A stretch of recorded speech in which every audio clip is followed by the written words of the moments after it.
NIC Asia presents जनता जान्न चाहन्छ. Title sponsor. Bank पनि साथी पनि राम्रो पनि हाम्रो पनि. Sponsored by LIC Nepal. जीवन रहँदा पनि जीवन पश्चात पनि. Manaslu World College, a home for future leaders. Chavo Hill, Kathmandu. गर्वैदेखि बलियो भूगर्भ सिमेन्ट. स्तरीय प्लम्बिङको भरपर्दो नाम मार्बल. परम्परा आयुर्वेदिक औषधालय दीर्घरोग उपचार केन्द्र नयाँ बानेश्वर काठमाडौँ. उसबे म पनि आजै नेपाल टेलिकमको एन्टी फाइबर सेवा लिन्छु. नेपाल टेलिकम राष्ट्रको सञ्चार. नबिल ब्याङ्क सँगै अघि. टीका resort sweets and spa Pokhara. राष्ट्रको सान किसान. Dimex UPVC window and door system made in Nepal.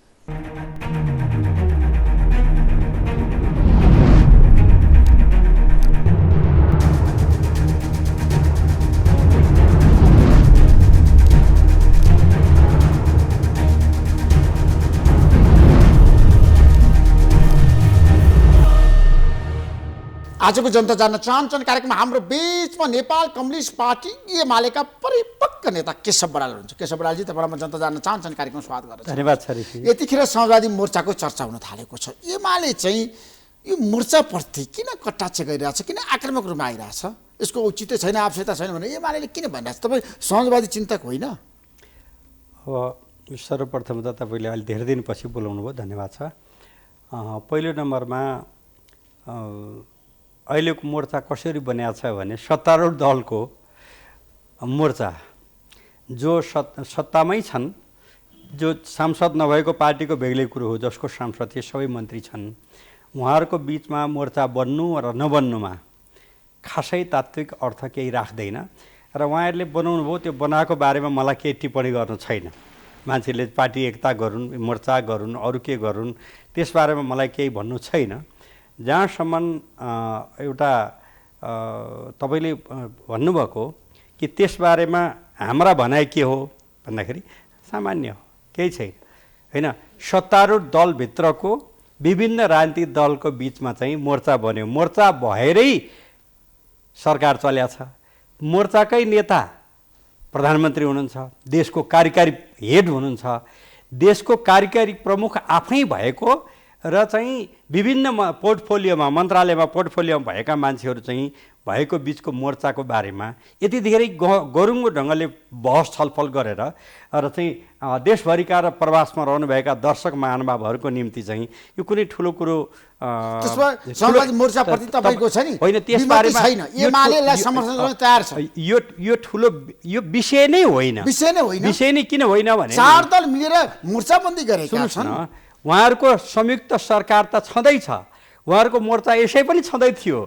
अनि यो मिडियाको निम्ति प्रचारको निम्ति चाहिँ यो जुन कुरो आएको छ त्यसबारेमा तपाईँले जुन हाइलाइटिङ गरेर यति रातको बेलामा धेरै महत्त्वपूर्ण विषय, राष्ट्रिय राजनीतिको महत्त्वपूर्ण विषयमा छलफल हुनुपर्ने ठाउँमा यो चाहिँ अहिले त मोर्चाकै बारेमा चर्चा छ, समाजवादी मोर्चाको बारेमा होइन. तपाईँहरूले मोर्चा गठन गरिसकेपछि यसका पक्षमा विपक्षमा जनमत भएको छ. मेरो ऋषिजी र तपाईँहरूको निम्ति त्यो ठुलो कुरो होला, तर अलिकति राजनीतिको गहिराइमा बुझ्नेहरूको निम्ति जो मान्छे जुन पार्टीहरू स्वयंमा संयुक्त सरकारमा छन् र त्यो मोर्चाको चाहिँ अध्यक्षता गरिराख्नु भएको साथी आफै चाहिँ देशको कार्यकारी प्रमुख हुनुहुन्छ. अब त्यो मोर्चा बनेको कुरो कुनै समाचार बन्नुपर्ने, धुनधान बहसको विषय बन्नुपर्ने, अनौठो मान्नुपर्ने, लौनो के भयो भन्नुपर्ने जरुरतै छैन. त्यस हुनाले अरू कुनै यो समृद्ध नेपाल सुखी नेपाल निर्माण गर्ने सवालमा होइन तपाईँ छलफल गर्नुहोस्. त्यसबारेमा चाहिँ नेपाल जनतालाई चाहिँ सचेत सङ्गठित गर्ने. किन आज पनि एयरपोर्टमा लाइन लागेर चाहिँ हजारौँ मान्छेहरू चाहिँ बाहिर गइरहेका छन्, हरेक दिन गइरहेका छन् भन्दाखेरि चाहिँ आज समृद्ध नेपाल सुखी नेपाली कसरी बनाउने यी विषय छलफलका विषय हुन सक्छ. त्यसपछि गएर चाहिँ समाजवादको यात्रामा सबै दल जानुपर्छ भन्ने प्रचण्ड माधव नेपालको भनाइ छ. ए बाबा, त्यो त वर्तमान संविधानको पानै पछि हस्ताक्षरकर्ता केशव बराललाई डाक्नु भएको छ र त्यो बेलामा समाज उन्मुख अर्थव्यवस्था निर्माण गर्ने भनेर संविधानमा राख्ने कुरोको निम्ति सबभन्दा बढी लडाइँ लड्ने र त्यसको विरोधमा चाहिँ कतिपय बोल्नेहरू पनि अहिले सत्तामा सरकारमा छन्, अहिलेको सरकारमा छन्. त्यसले गर्दा समाजवादतर्फको यात्राको निम्ति भनेको सिङ्गो राष्ट्र वर्तमान संविधानलाई स्वीकार गर्ने सबै त्यो स्वतः गइरहेका छन् र हो त्यसको निम्ति कार्यक्रम भयो कि भएन। जस्तो हाम्रो चाहिँ व्यापार घाटाको चाहिँ भोल्युम कति छ, बजेट भर्खर आएको छ, बजेटमा चाहिँ 4 खर्ब होइन 4 खर्ब चाहिँ ऋण लिएर चाहिँ बजेट सञ्चालन गर्ने विषय आइराखेको छ होइन। अनि व्यापार घाटा यति ठुलो मात्रामा छ, नेपाली जनताले उत्पादन गरेको चिज होइन टनका टन चाहिँ सडकमा फाल्नुपर्ने अवस्था एकातिर छ भने बाहिरबाट चाहिँ वारवार्ती चाहिँ तिनै चिजहरू इम्पोर्ट भइराखेको छ भन्दाखेरि यस्तो विषय भनेको चाहिँ बजेटको छेउमा खास गरी यो बजेट सेसनको अवधिमा भनेको चाहिँ यी चिजहरू धेरै महत्त्वपूर्ण छन्। त्यसमा समाजवादतर्फ जाने भन्ने चाहिँ वर्तमान सरकारको त्यो मोर्चा बन्नु अनि त्यसपछि नेपाली जनताले उत्पादन गरेको 2 रुपियाँ किलो चाहिँ टमाटर काभ्रे जिल्लाको 5 खालका किसानले 2 रुपियाँ किलोमा चाहिँ टमाटर बेच्नु परेको छ। 1 किलो उत्पादन गर्नको निम्ति कम्तीमा पनि 15 रुपियाँ 20 रुपियाँ त खर्च भएको हुन्छ भन्दाखेरि चाहिँ यस्तो स्थिति छ। अनि समाजवादमा यिनै नेतृत्व यही अर्थमन्त्री यही प्रधानमन्त्रीको नेतृत्वमा चाहिँ समाजवादतर्फ जाने भन्ने कुरो चाहिँ गफ बाहेक के पनि हुँदैन। त्यो समाजवाद भनेको चाहिँ समाजवाद भनेको सुन्नुस् न समाजवाद भनेको समृद्धिको यात्रालाई सफल पार्ने भनेको माओवादी नै हो। एमाले सक्दैन, एमाले अब पतनमुखी हुन थाल्यो, उसको जनमत घट्दैछ भन्ने प्रचण्डमा भनाइ छ। उहाँलाई भन्न दिनुस् न, भन्न त के हुन्छ भने एमालेलाई विरोध नगरिकन एमालेको खोइरो नखनिकन बिचारा तीहरूको चाहिँ खाना पनि पत्दैन, सामान्य दाल रोटी पनि पत्दैन। त्यसले गर्दा उहाँहरूले गाली गर्नु उहाँहरूको धर्म हो। किनभने जो अयोग्य छ उसले अरूलाई गाली गरेर बस्छ, जो योग्य छ त्यसले प्लानिङ गरेर राष्ट्रलाई समृद्ध नेपाल सुखी नेपाली बनाउने बाटोमा अगाडि बढाउँछ। त्यसमा समाजवादी मोर्चाको औचित्य छैन। ठ्याक्कै मैले औचित्य छैन यो यतिखेर मोर्चा बन्नुको कुनै अर्थ यस अर्थमा छैन कि गत 2 वर्षदेखि यिनैको सरकार छ। गत 2 वर्षदेखि यही टिम जुन अहिले सरकारमा छ त्यसैको सरकार छ। प्रधानमन्त्रीमा सट्टाफेर कहिले शेरबहादुरजी कहिले प्रचण्डजी हुनुभयो, तर यही टिम सरकारमा छ। त्यही भित्रको चाहिँ अब सरकारमै भएका कोही प्रधानमन्त्री कोही मन्त्री भएकाहरूको बिचको चाहिँ अब मोर्चा बन्यो अरे भन्ने चाहिँ नेपाली जनताले समाचार सुन्नु परेको छ। मोर्चाको आधारमा सरकार सञ्चालन भइरहेको छ अथवा कार्यकारी जिम्मा राष्ट्रको मूल कार्यकारी जिम्मा त्यसैले बोकेको छ। अनि त्यसको बिचमा चाहिँ कुनै के सम्झौता भयो अरे भन्ने विषय चाहिँ भयानक न्युज बन्ने अनि यसको निम्ति चाहिँ राति पनि ऋषिजीले चाहिँ मलाई बोलाएर बहस गर्नुपर्ने इस्यु नै होइन, त्यो कुनै महत्त्वको विषय नै होइन। त्यसो भए आज मलाई बताइदिनुहोस्, जनता जान्न चाहन्छन् कार्यक्रम मार्फत केशव बराडजी, माधव नेपाल प्रचण्ड उपेन्द्र यादव र नेतृत्व विप्लवको यो मोर्चाले देशमा निकास दिँदैन, विकास गर्न सक्दैन, समाजवादलाई अगाडि बढाउन सक्दैन। होइन, यो कसरी जाँदैछ भन्ने कुरोको बारेमा म धेरै बहस गरिसकेका छ। तपाईँले पनि धेरै स्वदेश र प्रवासमा बसेर पनि बहस गराइसक्नु भएको छ। म त जान्न चाहन्न।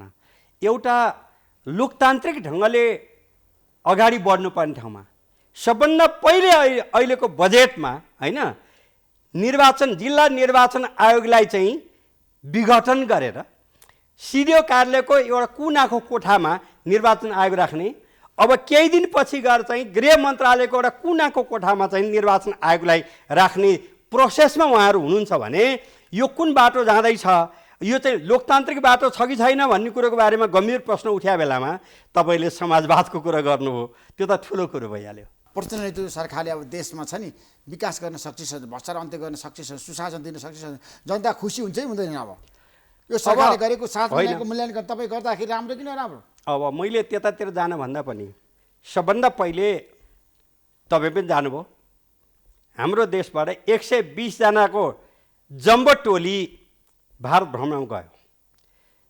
6 जना मन्त्री, 9 जना सचिव, कुल मिलाएर 120 जना चाहिँ जानुभयो। गएदेखि आउँदासम्मको मलाई भन्दा संसारका चाहिँ अरू विभिन्न मान्छेलाई भन्दा मेरो ऋषिजीलाई धेरै थाहा छ हाम्रो राष्ट्रको प्रतिष्ठा माथि उठ्यो कि उठेन, प्रतिष्ठा उठ्यो कि गिराएर आउनुभयो, प्रतिष्ठा कहाँ गयो होइन। अर्को कुराहरू भनेको चाहिँ अब मैले अघि भर्खर भने कम्तीमा पनि ठुल्ठुला कुरा छोडिदिनुहोस्, इन्डियाबाट टमाटर आउँछ भने नेपाली टमाटर इन्डिया जान पाउनुपर्ने, इन्डियाबाट काउली आउँछ भने काउली इन्डियामा निर्यात हुन पाउने, इन्डियाबाट प्याज आउँछ भने नेपाली प्याज उता जान पाउने।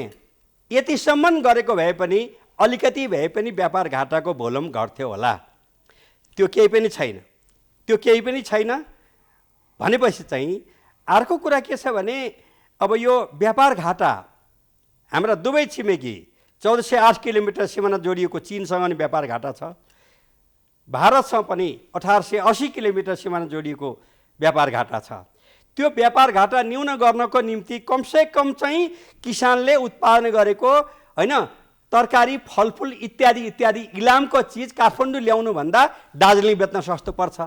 कञ्चनपुरको चिज दोधरा चाँदनीमा फलाएको चिज भनेको चाहिँ उतै चाहिँ उत्तराञ्चलतिर चाहिँ पठाउन चाहिँ सस्तो पर्छ भन्दाखेरि यो चाहिँ जे आयात हुन पाउँछ त्यो निर्यात हुन पाउनु पर्यो। जस्तो औषधिहरू चाहिँ ठुलो मात्रामा आयात हुन्छ। यहाँ चाहिँ विद्युतको कुरो 2700 मेगावाट चाहिँ हाल उत्पादन भइरहेको छ, 10,000 निर्यात गर्ने भनेर भन्नुभएको छ। त्यो पनि केलाई कुनमा चाहिँ अरू घुन मिसिया छ कि अरू कुनै बिया मिसिया छ कि अरू कुनै देशको चाहिँ सहानुभूति पो छ कि त्यो बाहेक भन्दै जाने। तर इन्डियाको पनि अब चाहिँ औषधिहरू जति पनि उत्पादन हुन्छ इन्डियामा त्यसको मोर देन 65% भनेको चाइनिज कच्चा पदार्थ आएर बन्छ। त्यो चाहिँ नेपालमा आउनलाई फ्री हुने, तर नेपालबाट इन्डियामा निर्यात हुँदाखेरि भने चाहिँ अरू कुनै देशको आँखा लागेको छ भने, टेक्नोलोजी मिसिया छ भने, कुनै कच्चा पदार्थ मिसिया छ भने पनि नहुने भन्ने कुरामा सहमति जनाएर आउने मेरा मित्र केही समय मेरो समेत अध्यक्ष बनेका चाहिँ प्रचण्डजीले होइन यी सब काम त गर्नु भएन उहाँमा त्यो ढङ्ग पनि छैन त्यो गर्नु। तर होइन म भन्दैछु सबै कुरो त छोडिदिनुहोस् होइन। त्यो सन् 2023 को चाहिँ मे 28 को दिन उद्घाटन भएको संसद भवनमा होइन अब त्यो चाहिँ लुम्बिनी जसलाई संसारका मान्छेले गौतम बुद्धको जन्मथलो भनेर बुझ्छन् त्यो इन्डियामा नक्सा पारेको विषयमा चाहिँ त्यो आवाज मैले उठाएँ भने भारतीय प्रधानमन्त्रीको मन दुख्छ, भारतीय जनताको मन दुख्छ, त्यस हुनाले मैले त्यो उठाइनँ भन्नुभयो। लिम्पियाधुरा लिपुले कालापानीको विषय किन उठाइनँ मैले भन्दाखेरि चाहिँ त्यो विषय उठाउँदाखेरि भारतीय प्रधानमन्त्रीको मन दुख्छ होइन। त्यसै गरी मैले इपिजीको चाहिँ रिपोर्ट बुझ्ने दुईटै प्रधानमन्त्रीले बुझाउन भनेर भन्ने कुरा चाहिँ किन भनिनँ भनेदेखि चाहिँ त्यो भन्दाखेरि चाहिँ मोदीजीको मन दुख्छ भन्नुभयो। तर स्वदेशमा र प्रवासमा रहेका नेपाली र नेपाली नागरिकता नलिएका प्रवासमा रहेका जोड्दा 4-5 करोड सङ्ख्या छ। नेपालीहरू नै 3 करोड नेपालीको मन दुखाएर आउनुभयो। तर चाहिँ किन दुखाउनु भयो भनेपछि मोदीजीको मन दुख्छ, त्यस कारणले मैले चाहिँ नेपाली 3 करोड नेपाली जनताको मन दुखाइदिएँ भनेर चाहिँ आउनुभयो। अब यसलाई तपाईँ सँगै हुनुहुन्थ्यो, सँगसँगै हुनुहुन्थ्यो। अब प्रधानमन्त्रीको भनाइ छ भ्रमण ऐतिहासिक भयो, ऐतिहासिक यस अर्थमा भयो नेपालको हितमा काम भयो। नेपालले उत्पादन गरेको 10,000 मेगावाट बिजुली भारतले किनिदिनु भयो। होइन ठिक छ। अब त्यहाँ चाहिँ अहिले आज मात्रै तपाईँहरू मध्येकै मिडियाले देखाएको छँदैछ नि त भन्दाखेरि चाहिँ अहिले 1,000 मेगावाट जुन चाहिँ भएको छ त्योमा चाहिँ अरू देशको अरू टेक्नोलोजी मिसिएको कहीँ लगानी मिसिएको हुनाले त्यो चाहिँ किन्दैनौँ भन्ने कुरो, जसको 10,000 मेगावाट हाम्रो उत्पादनै छैन अहिले होइन। यस्ता बकमफुसे गफलाई उपलब्धि भन्न मिल्दैन होइन। भारत पख्नुहोस् न, म भन्छु भारतमा जति पनि चाहिँ अहिले मोर देन 50% भन्दा माथि भनेको कोइलाबाट उत्पादन हुन्छ। कोइलाबाट उत्पादन बिजुलीको भनेको पर युनिट कस्ट भनेको 25 रुपियाँ भन्दा 25 देखि 35 रुपियाँ पर्छ होइन। त्यसले गर्दाखेरि चाहिँ स्वाभाविक रूपमा नेपालबाट 8 रुपियाँमा चाहिँ बिजुली किन्न पाउँदाखेरि इन्डियाको निम्ति पनि आफ्नो लागत भन्दा चाहिँ अब 50% भन्दा बढी सस्तो पर्छ स्वाभाविक रूपमा होइन। सस्तो पाएपछि तपाईँ बजारमा जाँदै हुनुहुन्छ, दुईवटा पसल छ, त्यहाँ चाहिँ कहाँ किन्ने भन्दाखेरि चाहिँ एउटै क्वालिटीको चाहिँ जुन पसलमा किन्दा फाइदा हुन्छ त्यही किन्नुहुन्छ भन्दाखेरि चाहिँ यस्ता कुराहरूलाई पनि उपलब्धिको चाहिँ श्रृङ्खलामा थन्क्याउन थाल्नुभयो भने मेरो ऋषिजीलाई म 30-35 वर्षदेखि जान्दछु, तर अध्ययनशील मान्छे हो होइन। म चाहिँ ज्ञान विज्ञान आर्जन गर्ने भनेको फर्मल एजुकेसनमा मैले हेर्ने गरेको छैन कसैको पनि। त्यसले गर्दा तपाईँलाई मैले बताइरहनु पर्ने र दर्शक महानुभावहरू भनेको देशका चाहिँ भेटरान इकोनोमिस्टहरू हुनुहुन्छ, भेटरान चाहिँ होइन यो परराष्ट्रविदहरू हुनुहुन्छ, उहाँहरूले धेरै अध्ययन गर्नुभएको छ। कतिले बोल्न सक्नुहुन्छ, कतिले बोल्न चाहनुहुन्छ, कतिले चाहनुहुन्न, बेग्लै कुरा हो। तर प्रवास र नेपालमा बसेका 3 करोड नेपाली जनताको मन कटक्क दुखेको छ। के अर्थमा भन्दाखेरि चाहिँ ठ्याक्कै उहाँ जानुभन्दा केही दिन मात्रै पहिले होइन त्यो भारतीय संसद भवनमा त्यो बनाएको चाहिँ चित्र, नेपालको भूमिलाई भारतमा पारेर बनाएको चित्र चाहिँ होइन 5000 वर्ष पहिले बनाएको थियो कसैले भने, 5000 वर्ष पहिले 3000 वर्ष पहिले उद्घाटन भएको थियो भने बेग्लै कुरो हो। वर्तमान प्रधानमन्त्रीजी मोदीजीले नै केही दिन पहिले मात्रै उद्घाटन भएको भवनमा त्यो नक्सा राख्न मिल्छ? इतिहासको कालखण्डमा त्यस्तो भन्ने हो भने त होइन भारत, पाकिस्तान, बङ्गलादेश, म्यानमार, श्रीलङ्का यी सबै चाहिँ ब्रिटिस कोलोनी थियो।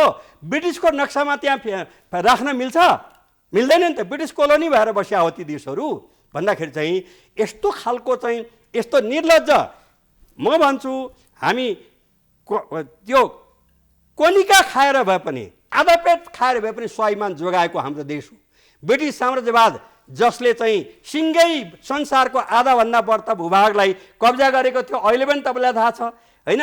क्यानाडाको चाहिँ महाराज बेलायती महाराज हो, अस्ट्रेलियाको बेलायतको महाराज हो।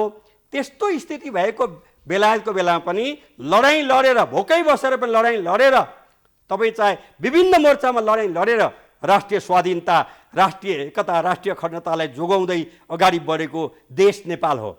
र यो रिजनमा राष्ट्रको सवालमा, राष्ट्रिय स्वाभिमानको सवालमा, राष्ट्रिय स्वाभिमानको कुरा भइरहँदाखेरि राष्ट्रिय स्वाभिमानको सवालमा देशको विकास नगर्ने, हजुर देशमा छ नि हामीले राष्ट्रवादको गान मात्रै गाएर समय खेर फाल्ने। तपाईँले भनेको चाहिँ त्यसो भए सबै कुरो समर्पित गरेर होइन, जसरी इन्डियाका 550-वटा देश थियो इन्डियामा, यो एकीकृत थिएन। अब अहिले जुन के अरे अखण्ड भारत भन्छ नि, त्यस्तो इतिहासमा कहिले पनि थिएन। म पनि इतिहासको पनि विद्यार्थी हो, भूगोलको पनि विद्यार्थी हो, थिएन। ब्रिटिसको आउँदाखेरि 550-वटा थिए होइन। त्यस्तो स्थिति बिहोरेर इन्डियामा रेल आयो, नेपालमा रेल आएन, ब्रिटिसलाई दिनु पर्थ्यो भन्ने तपाईँको पनि भनाइ छ भने मैले के बहस गर्नु छैन। तर राष्ट्रिय रेल आउनुपर्छ भन्छ, समृद्धिको निम्ति विकासको लागि स्वाभिमान त्यागेर समृद्धि नेपालीको भावना कहिले थिएन, रहँदैन, हुने छैन। र नेपालीको एक थोपा रगत हुँदाखेरि पनि 3 करोड नेपालीको चाहिँ एक थोपा रगत हुन्जेल पनि स्वाभिमान बेचेर समृद्धि चाहँदैन। तर म यति नै भन्छु कि विकास बिनाको देशको होइन, विकास नगर्ने भनेको छ, विकास नगर्ने भनेको देशमा सुन्नुहोस् न, भाषण मात्रै गर्ने हामीले देशमा भाषण मात्रै गरेको छ, भाषण मात्रै गरेको छ। तपाईँले चाहिँ म कुनै देशको विरोधी होइन। म 1880 किलोमिटर सिमाना जोडिएको भारतसँग खुला सिमाना छ। भारतका 1 अर्ब 40 करोड जनतासँग नेपाली जनताको चाहिँ हार्दिकता छ। ती जनताप्रति मेरो कुनै आग्रह छैन। त्यसै गरी चाहिँ 1408 किलोमिटर सिमाना जोडिएको चीनसँग पनि हाम्रो चाहिँ मित्रवत व्यवहार छ। तर प्रश्न के छ भने इन्डियाबाट नेपालले आयात गर्दाखेरि वर्षको 80 अर्बभन्दा बढ्ता होइन प्रत्येक वस्तु निर्यात गरेर मुनाफा इन्डियाले कमाउँछ। अनि 2 अर्बको कुनै आयोजना बनायो भने ठुल्ठुला कुरा गर्ने। तपाईँलाई म एक दुईवटा कुरा जान्छु। इन्डियासँग चाहिँ 25 वर्ष पहिले समझदारी भएको काभ्रे जिल्लाको मेरो निर्वाचन क्षेत्रको चाहिँ अनि प्रहरी तालिम केन्द्रको जिम्मा इन्डियाले लिएको अहिलेसम्म बनाएको छैन। एक अर्को कुरा अप्पर तमाकोसी त्यो नेपालको सबैभन्दा के अरे अप्पर कर्णाली सबैभन्दा सस्तो प्रति युनिट कस्ट 1 रुपियाँमा चाहिँ युनिट बन्ने हुनाले नेपाल आफैले बनाउनु पर्छ भन्दा हाउसमा शैलजा आचार्यजी त्यहाँ हुँदाखेरि मैले दरसित चाहिँ यो नेपालले बनाउनु पर्छ। इन्डियालाई बनाउन दिने हो भने अरू छन् आयोजनाहरू, किनभने नेपालमा त कमर्सियल्ली भाइबल 50,000 मेगावाट छ र 83,000 मेगावाट प्रोडक्सन क्षमता छ। त्यसले गर्दाखेरि चाहिँ अरू दिउँ भन्दाखेरि चाहिँ उहाँले जबरजस्ती चाहिँ इन्डियाले दिनुपर्छ भन्नुभयो। शैलजाजी पख्नु है, शैलजा बितिसक्नु भएको छ, पख्नु न, म यसलाई यो एउटा पोइन्ट टुकाउनु दिनुहोस् न। त्यसपछि चाहिँ मैले होइन तपाईँको केही स्वार्थ छ क्या हो भनेपछि चाहिँ उहाँ डायसमा चाहिँ रुन थाल्नुभयो। धेरैले मलाई रुवाउनु भयो तपाईँले भनेर गुनासो पनि गरे। हाउसको कुरा मेरो भनाइ के छ भने हामीले जिम्मा दिँदै जाने, काम त्यसको भुटेबाङ पोले पणालु केही पनि नहुने होइन, ओगटेर बस्ने, यस्ता कुरालाई विकास भनिँदैन।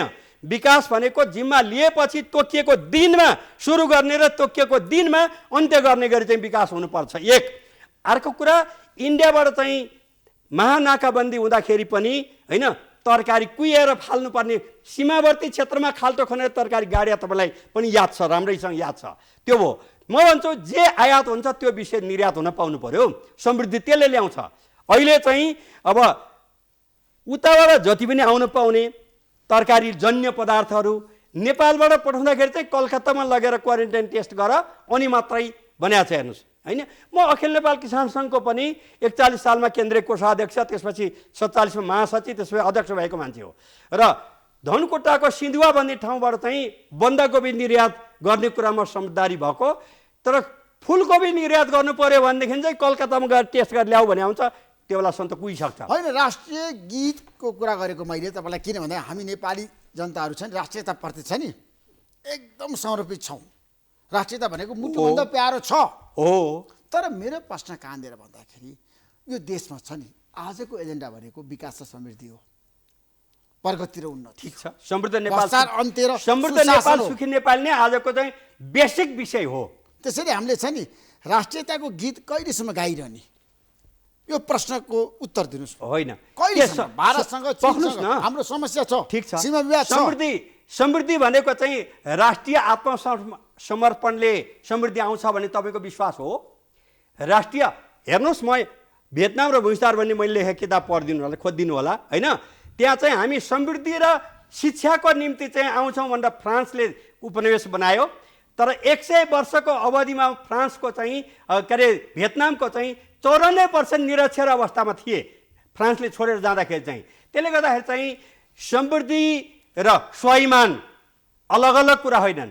स्वाभिमान पनि समृद्धि पनि, समृद्ध नेपाल, सुखी नेपाल निर्माण गर्नको निम्ति हामी कुनै राष्ट्रको विरोधी होइनौँ, हामी कुनै राष्ट्रको विरोध गर्दैनौँ, तर हाम्रो राष्ट्रिय स्वाभिमान र हाम्रो चाहिँ भूमि लगायतका स्वाभिमानका तमाम विषयमा हामी सम्बन्धित छौँ र नेपालको लुम्बिनी क्षेत्रलाई होइन भारतको संसद भर्खरै उद्घाटन भएको त्यो 2000 वर्ष पहिले बने भए बेग्लै कुरा हुन्थ्यो, तर अहिले बनेको चिजमा हाम्रा कार्यकारी हेड भारत गएर चाहिँ त्यो कुरो भन्दाखेरि मोदी रिसाउनुहुन्छ भनेपछि उहाँले राष्ट्रका 3 करोड जनतालाई बेखुसी बनाएर उहाँले मोदीजीलाई खुसी पार्ने होइन।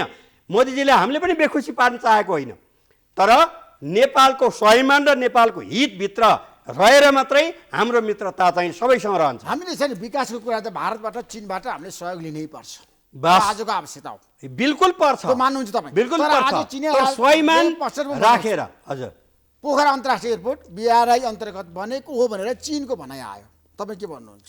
होइन, त्यो अब यो के छ भने पोखरा होस् भैरवा होस् र मेरो त म तपाईँलाई थाहा छ कि छैन 48 सालदेखि चाहिँ होइन यो चाहिँ निजगढ एयरपोर्ट बनाउनु पर्छ। निजगढ एयरपोर्ट यस अर्थमा कि त्योभन्दा इन्डियाको सिमाना 40 किलोमिटर दक्षिण छ। एक अर्को कुरा, त्यहाँ तलको रक जुन छ एकदम हार्ड छ र डबल डेकर पनि, डबल डेकर र चाहिँ एकदम रेलको इन्जिन पनि प्लेनमा राखेर ल्याउने पनि त्यो तहको पनि झार्न मिल्ने ठाउँ भएको हुनाले त्यसलाई अन्तर्राष्ट्रिय हबको रूपमा यो साउथ एसियाको चाहिँ केन्द्र भागमा बर्खामा पनि हिउँदमा पनि सबैतिर चल्न सक्ने हुनाले त्यसलाई अल वेदर बनाउनु पर्छ। र लुम्बिनी र पोखरा भनेको हाम्रो पर्यटकीय क्षेत्र भएको हुनाले होइन साना खालका 100 मान्छे बोक्ने यो प्रकृतिको चाहिँ चल्ने ठाउँ भनेर चाहिँ हामीले बनाएका छौँ होइन। लुम्बिनीको अझ ठुलो छ, पोखराको त्यो छ, पोखराको जोग्राफिकल कन्डिसन पनि तपाईँलाई मैले भनिरहनु परेन होइन, त्यो खालको भएको हुनाले यी चिज छन्। अब एउटा त के छ भने हामी कति दूरीमा अन्तर्राष्ट्रिय एयरपोर्ट बनाउने भन्ने बारेमा चाहिँ गम्भीर छलफलको विषय बन्नुपर्छ।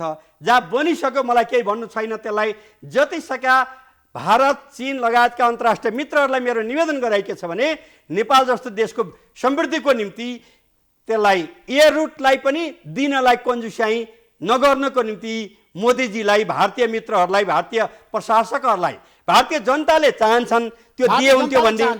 विकास र समृद्धि आजको आवश्यकता हो र तर त्यसमा पहिला हामी राष्ट्रियता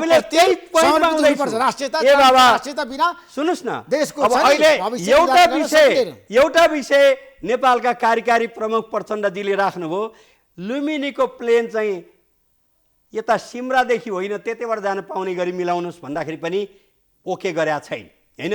त्यसले गर्दा एउटा मित्रले हामीले सबै थोक न्योछावर गर्नुपर्ने, उहाँहरूले चाहिँ हाम्रो देशको समृद्धिको निम्ति चाहिँ आकाशको खुला ठाउँ नेपालले कुनै भारतको अहित हुने काम गर्न चाहँदैन, आज पनि गरेका छैन, हिजो पनि गरेका छैन। तर नेपालको समृद्धिलाई अलिकति भए पनि टेवा पुग्ने, अलिकति भए पनि पर्यटन विकास हुने खालको ठाउँमा लुम्बिनी एयरपोर्टबाट डाइरेक्ट त्यहाँबाट चाहिँ जानको निम्ति, आकाश दिनको निम्ति पनि कन्जुस्याइ गर्नुभएको छ। त्यसले गर्दा यो विषयलाई पनि गम्भीरता साथ उठाउँदाखेरि मोदीजीको मन दुख्छ भन्दा जुन चाहिँ असाध्यै कमलो हृदय भएका प्रचण्डजीले हैन लिम्पियाद्वाराले कालापानीको कुरो उठाउँदाखेरि मन दुख्छ। अनि त्यसपछि लुम्बिनीको बाट सोझै उड्न पाउनुपर्छ प्लेन अन्तर्राष्ट्रिय भन्दाखेरि मन दुख्छ। अनि एपीजीको चाहिँ रिपोर्ट चाहिँ बुझ्दाखेरि मन दुख्छ। अनि हुँदा संसदभित्र केही दिन पहिले, उहाँ जानुभन्दा केही दिन पहिले मात्रै उद्घाटित भएको सन् 2023 को मई 28 को दिन मोदीजीले उद्घाटन गर्नुभएको संसदभित्र नेपालको भूमिलाई उहाँहरूको नक्साभित्र राखेर जुन बनाउनु भएको छ त्यो भन्दा पनि मन दुख्छ। त्यसो भए सबै कुरा चाहिँ सुम्पेर मन खुसी बनाएर गर्ने विकास खोजेको कसैले हो भने त्यो कसैले त्यो खोजेको भने हैन, एक थोपा रगत हुँदाखेरि पनि पिनकोड नेपाली जनताले त्यस्तो कुरालाई स्वीकार्न सक्दैन। हुनुपर्छ एकदम आर्थिक क्रान्तिले सम्पन्न नेपाल बनाउनुपर्छ क्या, जनतालाई हामीले रोजगारी दिनुपर्छ। अब तपाईँको ध्यान भनेको यो देश बढाउनेतिर हो क्या, जहिले पनि हामीले झगडा गर्ने, अरूको रोजगारी भने पख्नु न, रोजगारी नदिने आज लाखौं लाख मान्छे विदेशमा छ। रोजगारी भनेको तपाईले देख्नु भएन एयरपोर्टमा हजारौं मान्छे। ठिक छ, कति समस्या छ बेरोजगारीको। मेरो सुन्नुस् तपाईँ, रोजगारी दिने भनेको लुम्बिनीबाट डाइरेक्ट चाहिँ हैन श्रीलङ्का, बम्बे, कलकत्ता हैन दिल्लीबाट चाहिँ डाइरेक्ट यात्रु आइजाइ गर्ने बित्तिकै गौतम बुद्ध जन्मेको ठाउँ हेरेर आउन् त भन्दा आउँदाखेरि भनेको चाहिँ हजारले रोजगारी पाउँछन् पर्यटन विकासबाट। पोखरामा सोझै, किनभने अहिले 42-44 डिग्री इन्डियामा चाहिँ तापक्रम छ, पोखराको शीतल हावा फेवातालको नजिकै 2 दिन बसेर आउँदा छुट्टी मनाऊ भन्दा आउन चाहने भारतका नागरिकहरू सिँगै युरोपको 50वटा देशका जति पपुलेसन छ त्यति चाहिँ युरोपियन स्ट्यान्डर्डका खर्च गर्न सक्ने चाहिँ भारतीय नागरिकहरू हुनुहुन्छ, साउथ इन्डियादेखि लिएर नर्थ इन्डियासम्मको चाहिँ। भनेपछि उहाँहरू आउनको निम्ति खुला गरौँ न भन्दाखेरि चाहिँ अब्स्टेकल छ। भनेपछि विकासको निम्ति भने त यी चिज धेरै, विकास भनेको चाहिँ उद्योग धन्दा, कल कारखाना, पर्यटन, यी सबै चिजहरू हुन्। भनेपछि पर्यटन विकास नेपालको सुदूर भविष्यसम्म धेरै सम्भावना भनेको संसारको सबैभन्दा अल्को हिमाल सगरमाथा भएको देश नेपाल, संसारको 8000 मिटरभन्दा अग्ला 14वटा मध्ये 8वटा चुचुरा भएको देश नेपाल, हिमाल पारी 3टा जिल्ला भएको देश नेपाल। भन्दाखेरि हिमाल मात्र होइन, गौतम बुद्ध जन्मेको देश, सीता जन्मेको देश हैन, र चाहिँ हजारौं वर्षको इतिहास, कला, संस्कृति भएको देश, त्यो हेर्न चाहिँ संसारका मान्छे आउन चाहन्छन्। हो, त्यसको निम्ति चाहिँ तगारा लगाइदिएर, त्यसको निम्ति बार बन्देज लगाएर अनि नेपालीले रोजगारी पाउनुपर्छ भनेर कसैले भनेको छ। तपाईँको अस्तिको दिल्ली भिजिटमा भन्नुभएको छ उतातिरका मान्छेले भने त्यो उहाँहरूले करेक्सन गर्नुपर्छ कि यो हामीले। तर आज भारतमा लाखौं नेपालीहरू काम गरिरहेछन् नि। पख्नुस् तपाईँ, यो पीडा हेर्नुस् होइन, म तपाईँ समेत सम्पूर्ण मिडियाकर्मी र अर्थशास्त्री योजनाविदलाई म निवेदन गर्छु, इन्डियाबाट नेपालमा बढीमा 80 अर्ब रेमिटेन्स आउँछ, नेपालबाट इन्डियामा 4 खर्ब रेमिटेन्स इन्डिया जान्छ। तपाईँ भन्नुहोस् त, त्यहाँ जुत्ता कारखाना जानुहोस्, सबै उद्योग धन्दा, कल कारखाना, पसल, चना चटपटे, झलदार मसाले बेच्ने ठाउँदेखि लिएर सबै जोड्दाखेरि 4 खर्ब इन्डिया जान्छ रेमिटेन्स। इन्डियाबाट बढीमा 70 देखि 80 अर्ब मात्रै आउँछ र इन्डियाबाट जुन वस्तु हामीले आयात गर्छौँ त्यसको 10% मात्रै मुनाफा हिसाब गर्दाखेरि भनेको 80 अर्बभन्दा बढ्ता मुनाफा भारतले लिइराखेको छ। अनि त्यो मुनाफा लिनेले 5 अर्ब दियो भने भारतले ठुलो चिज दियो भनेर हामीले भनिराखेका होइन छौँ। केशवजी, अर्को एउटा प्रश्न, अब नेपालको राजनीतिमा छ नि धेरैको चासो छ अमेरिकाको, भारतको, चिनको। तपाईँले पछिल्लो समय हेर्नु भएको छ नि त होइन? नेपालको राजनीति स्थायित्व आजको आवश्यकता हो, तर हुन सकेका छैन। हामी आज द्वन्द्व र विवादमै छौँ, दलहरूको बिचमा छ नि मित्रता सम्बन्ध छैन, राष्ट्रिय सहमति हुन सकेका छैन। अब कङ्ग्रेस र एमाले मिल्न लागेको हो त त्यसबाहेक होइन, हाम्रो सम्भावना कुरा गर्नु। सुन्नुहोस् न, हाम्रो पार्टीका आदरणीय अध्यक्ष केपी ओली प्रधानमन्त्री नै भएको बेलामा सिके राउतजीसँग वार्ता भयो। उहाँहरू भनेको अलग राज्यको कुरा उठाउँदै हुनुहुन्थ्यो, उहाँहरूसँग वार्ता भयो र देशको संविधानभित्र रहेर अगाडि बढ्ने अठोट भयो। अनि विप्लवजीसँग वार्ता भयो, उहाँ त्यसको निम्ति तयार हुनुभयो। भन्दाखेरि चाहिँ अब हामीले झगडा गर्ने, आपसमा द्वन्द्व गर्ने र हिंसात्मक बाटोबाट समस्या हल गर्ने बाटोमा कोही जानु हुँदैन र बाधे बाधे जायते तत्त्वबोध भने जस्तै चाहिँ बहस विवाद गरौँ र समृद्ध नेपाल, सुखी नेपाल निर्माण गर्ने अभियानमा हामी दलीय व्यवस्था छ, विभिन्न दल हुन्छ, सरकारमा कहिले को हुन्छ कहिले को हुन्छ कुनै ठुलो कुरो भएन। तर बहस विवाद केमा केन्द्रित गरौँ भने समृद्ध नेपाल, सुखी नेपाल निर्माण गर्ने अभियानमा जाउँ र समाजवादतर्फको यात्रामा अगाडि बढ्ने preamble is the heart of constitution भन्छ वर्तमान संविधानको प्रस्तावनामा होइन। समाजवाद उन्मुख अर्थव्यवस्था निर्माण गर्ने भनेको छ हो, त्यसको निम्ति चाहिँ what we have to do, अब हामीले के गर्नुपर्छ त्यो बाटोमा जाउँ भन्ने नेकपा एमालेको र्याङ्क एन्ड फाइलको सिङ्गो पार्टीको उद्देश्य हो। त्यो कुरामा जो समृद्ध नेपाल, सुखी नेपालीको बाटोमा हुनुहुन्छ उहाँहरूसँग हामी हातमालो गर्न तयार छौँ। जो राष्ट्रिय आत्मसमर्पणवादको बाटोमा लाग्नुहुन्छ उहाँहरूसँग चाहिँ एक थोपा रगत हुँदाखेरि पनि नेकपा एमालेको पङ्क्ति होइन अलमल गर्दैन, त्यसमा चाहिँ झुक्दैन, अगाडि बढ्छ। होइन, एमालेको कुरा गरेको, हाम्रो देशमा छ नि एमाले पार्टी धेरै पटक सरकारको नेतृत्व गरेको पार्टी हो र क्रान्तिको कुरा गर्दाखेरि पनि काङ्ग्रेससँग सहकार्य गरेर मिलेर आएको, मिलजुली तपाईँ त आन्दोलन गरेको पार्टी पनि हो परिवर्तनको लागि। लोकतान्त्रिक आन्दोलनका जङचरमा हामी हातमाला गऱ्यौँ, तर लोकतन्त्र प्राप्त गरिसकेपछि त्यो हातमाला किन गऱ्यौँ भन्ने कुरो चाहिँ अब गिरिजाबाबु बितेर गइसक्नुभयो, शेरबारजीले बिर्सिनुहुन्छ, उहाँ 5 चोटि मात्रै हो प्रधानमन्त्री हुनुभएको होइन, प्रचण्डजी 3 चोटि मात्रै हो हुनुभएको। भन्दाखेरि चाहिँ त्यसै गरी 6 वर्ष ज्ञानेन्द्र दाईले पनि राज्य गर्नुभयो, मैले दाई भने उहाँ 3 सालको म 5 सालको होइन। अब त्यसले गर्दाखेरि चाहिँ प्रश्न के हो भन्दाखेरि चाहिँ यो देशमा समृद्ध नेपाल, सुखी नेपाल निर्माण गर्ने सवालमा हरेकका आफ्ना विचार, हिजो जस्तो पञ्चायतकालमा के थियो होइन, अब अलिकति चाहिँ चित्त बुझेन भने अराष्ट्रिय तत्त्व भनेर जेल कोत्ने चलन थियो, अहिले त्यो छैन।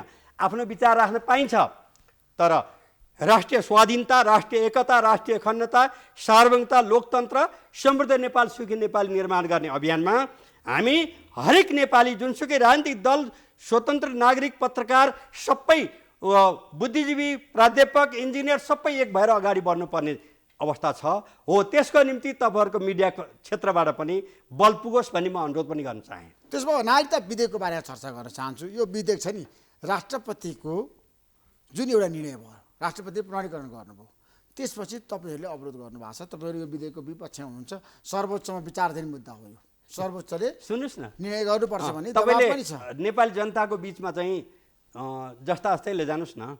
भयो के भन्दाखेरि दिउँसो 1 बजे प्रचण्डजी भारत भ्रमणमा थियो, जाँदै हुनुहुन्थ्यो, उहाँले त त्यो नागरिकताको प्रमाणपत्र निर्णय भएको कपी नलिकन त म इन्डिया जाने कुरै आउँदैन भनेर चाहिँ रामचन्द्र, मेरा मित्र रामचन्द्रजी बिरामी हुनुहुन्छ, म धेरै उहाँलाई भन्न चाहन्न, उहाँको शीघ्र स्वास्थ्य लाभ म कामना गर्छु, लिएर जानुभयो होइन। त्यो नागरिकता विधेयकमा सबै कुरोको विरोध हामीले गरेको होइन। हामीले के भन्दाखेरि चाहिँ भारतमा नेपाली चेली बिहे गरेर जान्छन्, 7 वर्ष भएपछि मात्रै चाहिँ दरखास्त दिन पाइन्छ नागरिकताको निम्ति। त्यति मात्र होइन, सोनिया गान्धी जो इटालीमा जन्मिनु भएको थियो, राजीव गान्धीको चाहिँ दुलै होइन, 14 वर्षपछि नागरिकता पाउनुभयो, त्यो पनि प्रधानमन्त्री हुनको निम्ति चाहिँ उजुरी गरेर रोक्ने भनेको वर्तमान प्रधानमन्त्री चाहिँ होइन नरेन्द्र मोदीजी समेत हो। भनेपछि भुटान अर्को हाम्रो सार्कै देश हो, त्यहाँ चाहिँ अब नेपाली चेली बिहे गरेर लग्यो भने त्यसले जन्माएको बच्चाले नागरिकता जहिले पाउँछ तब मात्रै आमाले पाउँछिन् होइन। एसिया प्रशान्त क्षेत्रको कुनै पनि देशमा होइन, सिङ्गापुर सबभन्दा थोरै, त्यहाँ पनि 2 वर्षपछि मात्रै एप्लिकेसन गर्न पाइन्छ। भनेपछि चाहिँ अरू विषयमा विवाद विमति भन्दा पनि एउटा हातमा विवाहको प्रमाणपत्र, मैले मानव एक्सनको निम्ति हामी चाहिँ होइन विवाह गऱ्यौँ, नागरिकता विवाहको प्रमाणपत्र आयो, मैले नागरिकता लिएँ, अनि नागरिकता के अब भोलि मेरो पिछोड भयो अनि के हुन्छ हालत भन्दाखेरि चाहिँ प्रश्न के हो भने त्यो विषयमा हाम्रो विमत थियो। हाम्रो प्रश्न भनाइ के छ भने एकजना नेपाली छुट्नु हुँदैन, एउटा विदेशी छिर्नु हुँदैन। किन हाम्रो देशको क्षेत्रफलले होइन धेरै ठुलो जनसङ्ख्या भएको 1 अर्ब 40 करोड जनसङ्ख्या भएको चीन, 1 अर्ब 40 करोड जनसङ्ख्या भएको भारत, दुईटा छिमेकी। अनि नेपालको जति क्षेत्रफल बङ्गलादेशको चाहिँ 17 करोड पपुलेसन छ होइन। त्यसले गर्दाखेरि चाहिँ टाँसिएको पपुलेसन छ। हाम्रो जति क्षेत्रफल हो भन्दाखेरि चाहिँ हामीले वाङवाङते खुला गर्न सजिलो छैन। त्यसले गर्दाखेरि केही ब्यारिकेड राखौँ भन्ने विषयमा विमति हो। तपाईँले हामीले रोक्या भने राष्ट्रपतिले सही छाप गर्नुभयो। कख्नु न, राष्ट्रपतिले सही छाप गर्नुभयो। सुन्नुहोस् न, राष्ट्रपतिले सुन्नुहोस् न, ती सबै मैले भने नि जसले पाउनुपर्छ, तर एउटा हातमा उहाँहरूले अड्काएर त्यसमा मिसाएर होइन विवाहको प्रमाणपत्र भएकै दिन चाहिँ नागरिकता पाउनुपर्छ र भोलिपल्ट चाहिँ यो देशको चाहिँ उच्च ओहदामा पुग्नु पाउनुपर्छ, उपराष्ट्रपति हुन पाउनुपर्छ, उपसभामुख हुन पाउनुपर्छ, उपाध्यक्ष हुन पाउनुपर्छ जस्ता खालका जुन प्रावधान छन् त्यो बारेमा त मैले व्याख्या किन गर्नु पर्दैन भने जब चाहिँ संसदमा 6वटा पार्टीको उपस्थिति थियो, लिम्पिले कालोपानीको नक्सा जुन चाहिँ बारेमा 2024 सालसम्म तिरेको प्रमाण भैरव रिसाललाई ल्याएर बोल्नुहोस् एकचोटि चाहिँ नापी गर्न जानुभएको छ। त्यो ठाउँ राजा महेन्द्रले 2018 सालमा चाहिँ अस्थायी रूपमा इन्डियालाई दिएको ठाउँमा त्यो जस्ताको तस्तै ए बाबा सुगौली सन्धिले त हामी धेरै गुमाएका हौँ, त्यसले गर्दा त्यसले दिएको अधिकार चाहिँ यथावत राखौँ भनेर चाहिँ गर्दाखेरि एकजना इन्डियन चेली जो सांसद हुनुहुन्थ्यो उहाँले त्यसको विरोध गर्नुभयो। यसले के देखाउँछ भनेपछि तपाईँ ऋषि धमला क्यानाडा गएर बस्नुभयो भने पनि, अमेरिका बस्नुभयो भने पनि नेपालप्रतिको माया तपाईँको हुन्छ नि त। त्यस्तै यहाँ पनि होइन आज बिहे गर्ने, भोलि चाहिँ यहाँ चाहिँ नागरिकता हुने, पर्सि चुनाव लड्ने, अनि यहाँ आएर चाहिँ अब तहल्का मचाउने गर्ने कुरो चाहिँ राम्रो होइन। हाम्रो भनाइ यति हो। त्यसो छ कि अब अर्को प्रश्न छ, सहकारी आज बर्मलुटमा परिणत भयो। सहकारीले धेरै जनताको सम्पत्तिहरू जफत गरेका छ। आर्थिक रूपमा पनि सफल असफल तपाईँलाई थाहा छ। सहकारी कुरा गर्दा कति हो तपाईँले हेर्नु भएको छ। तपाईँ त सहकारी आन्दोलनको एउटा परिपक्व नेता पनि हो। किन यस्तो हुन्छ? सहकारीले किन जनतालाई लुट्छन् भन्नुहोस् त। अब जनतालाई दुःख ठिक छ, सर्वप्रथम मलाई प्रश्न गर्न दिनुहोस्। अहिले प्राइमेरी सहकारी 30,000 करिब छन्। 30,000 करिब भएकोमा कृषि सहकारी केन्द्रीय सङ्घ अन्तर्गत 11 लाख परिवार आबद्ध छन्। त्यहाँ एउटा माने समस्या छैन। अब त्यसै गरी चाहिँ कतिपय सहकारी, म सबै डिटेल जाने तपाईँसँग समय हुँदैन होइन। 30,000 प्राइमेरी सहकारी संस्थामध्ये अहिले 200वटा जति सहकारी संस्थामा सचेतन ढङ्गले बदमासी गरेको घटनाहरू आछ। त्यसमा त बाहिर आएको 50वटा मात्रै आछ। 200 जतिमा समस्या छ। 300 जति ढङ्गरङ्ग नभएर गल्ती गरेको छ। 500मा समस्या छ। 29,500मा समस्या छैन। तर के हुन्छ भने समस्या भएको बारेमा चाहिँ सहकारीको दर्शन, सिद्धान्त, मूल्य, मान्यता, आचरण, कार्यशैली, कार्यपद्धतिलाई पालना नगर्नेहरू सहकारीको साइनबोर्ड झुन्ड्याउने अधिकार छैन। र सहकारीको साइनबोर्ड झुन्ड्याएर सहकारीको दर्शन, सिद्धान्त, मूल्य, मान्यता विपरीत क्रियाकलाप गर्नेहरूलाई राज्यको ऐन कानुन बमोजिम दण्डित गर्नुपर्छ। त्यसमा काँध थाप्न केशव बडाल जाँदैन।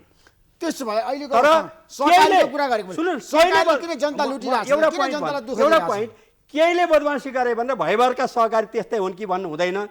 तपाईँ त एउटा मिडिया कर्मी भएको पनि 3 दशकभन्दा बढी भइसक्यो होइन। हामी समाचार सुन्छौँ, छोरीमाथि बाउले बदमासी गरेका पनि आउँछन्। श्रीमानलाई सुपारी दिएर मराएको घटना पनि आएका छन्।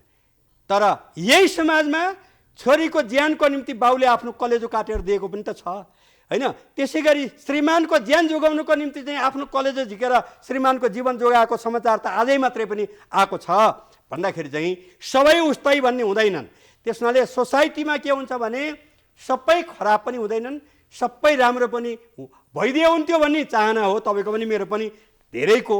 तर कोही खराब हुन्छन्। त भ्रष्टाचारीहरूलाई दण्डित गर्नुपर्छ भन्ने कुरा कुनै विवाद होइन। तर तैपनि भ्रष्टाचार चाहिँ 5000 वर्षको इतिहासमा भएकै छ। तपाईँ माओवादको चाहिँ शकुनी जस्ता मान्छे पनि छन्, धर्मेदिक जस्ता मान्छे पनि छन् भन्दाखेरि सोसाइटी त्यस्तो छ। त्यसले गर्दा सहकारीको विषयमा चाहिँ सहकारीको साइनबोर्ड झुन्ड्याउने हर कोहीको निम्ति 2,47,000 त सञ्चालक र लेखा समिति सदस्य हुनुहुन्छ। उहाँहरूलाई म के भन्छु भने तपाईँ सहकारीको दर्शन, सिद्धान्त, मूल्य, मान्यता, आचरण, कार्यशैली, कार्यपद्धतिलाई पालना गर्नुहोस्। गर्ने इच्छा छैन भने सहकारीबाट बाहिरिनुहोस् र सहकारीको साइनबोर्ड राखेर जनतालाई ठग्ने अधिकार कसैलाई पनि छैन। त्यसो भए जहाँ जाँदा एमाले पार्टीभित्र एउटा गम्भीर प्रश्न उठाउनु भयो उमेर हदको कारणले गर्दाखेरि। विगतमा धेरै नेताहरू विस्थापित भए, अहिले आएर किन उमेर हद हटाउनु पर्यो? होइन, यो बारेमा तपाईँको समय सिद्धिया मैले थाहा पाएको छु। प्रश्न के हो भने हाम्रो पार्टीमा 5औं राष्ट्रिय महाधिवेशनबाट चाहिँ प्रतिस्पर्धाबाट नेतृत्व छनौट गर्ने टुङ्गो भएको छ होइन। अब त्यसपछि 8औं महाधिवेशनबाट होइन 2 कार्यकालभन्दा लगातार नजाने भन्ने निर्णय भएको छ। 9औं महाधिवेशनबाट होइन 70 वर्ष उमेर हद पनि राख्ने निर्णय भएको छ। यसको निम्ति त्यसको तात्पर्य चाहिँ युवाहरू भरभराउँदो। तपाईँ भन्नुहोस् न, बिपी कोइराला, मदन भण्डारी कुन उमेरमा चाहिँ हाया हुनुभयो भन्दाखेरि युवाहरूको निम्ति चाहिँ कुनै कम नहुनुपर्छ भन्ने, पछाडि पार्नुपर्छ भन्ने कुनै छैन। खास बेलामा खास व्यक्तित्वहरू होइन। तपाईँलाई थाहा छ अब चाहिँ मुकुन्द नेउपाने कमेटी चाहिँ आउनुभयो होइन। अब यस्ता भावनात्मक मनोवैज्ञानिक कुरा पनि हुन्छन्। त्यसले गर्दा यो 70 वर्ष एमाले भनेको युवाको पार्टी बनोस् भन्ने चाहना सबैको छ। त्यसबारेमा कसैले चिन्तित हुनु पर्दैन र युवाहरूको निम्ति सबैभन्दा उपयुक्त उर्वर थलो नेकपा एमाले हो। त्यसबारेमा चाहिँ होइन म आफू पनि त्यसको निम्ति चाहिँ लागिराखेको छु। Thank you so much Keshav बरालजी, महत्त्वपूर्ण समय दिनुभयो। तपाईँलाई म धेरै धन्यवाद दिन्छु। ऋषिजीलाई, सम्पूर्ण प्राइम टेलिभिजन परिवार र यो जनता जान्न चाहन्छन् परिवार सबैलाई र सम्पूर्ण दर्शक महानुभावहरूलाई राष्ट्रिय स्वाधीनता, राष्ट्रिय एकता, राष्ट्रिय अखण्डता, सार्वभौमिकता, लोकतन्त्र र समृद्ध नेपाल, सुखी नेपालको निम्ति एकताबद्ध भएर अगाडि बढौँ यही निवेदन गर्दै र आज योग दिवस पनि, आज सङ्गीत दिवस पनि भएको हुनाले यो सन्दर्भमा मङ्गलमय शुभकामना पनि। थ्याङ्क यू सो मच, धन्यवाद, नमस्कार। NIC Asia presents जनता जान्न चाहन्छ। टाइटल स्पोन्सर ब्याङ्क पनि, साथी पनि, राम्रो पनि, हाम्रो पनि। Sponsored by LIC नेपाल, जीवन रहँदा पनि जीवन पश्चात पनि। Manaslu World College, a home for future leaders. Chabahil, Kathmandu. गर्वैदेखि बलियो भूगर्भ सिमेन्ट। स्तरीय प्लम्बिङको भरपर्दो नाम मार्बल। परम्परा आयुर्वेदिक औषधालय, दीर्घरोग उपचार केन्द्र, नयाँ बानेश्वर, काठमाडौँ। उसबे म पनि आजै नेपाल टेलिकमको एन्टी फाइबर सेवा लिन्छु। नेपाल टेलिकम, राष्ट्रको सञ्चार। नबिल ब्याङ्क, सँगै अघि। टीका resort sweets and spa Pokhara. राष्ट्रको सान, किसान। Dimex UPVC window and door system made in Nepal.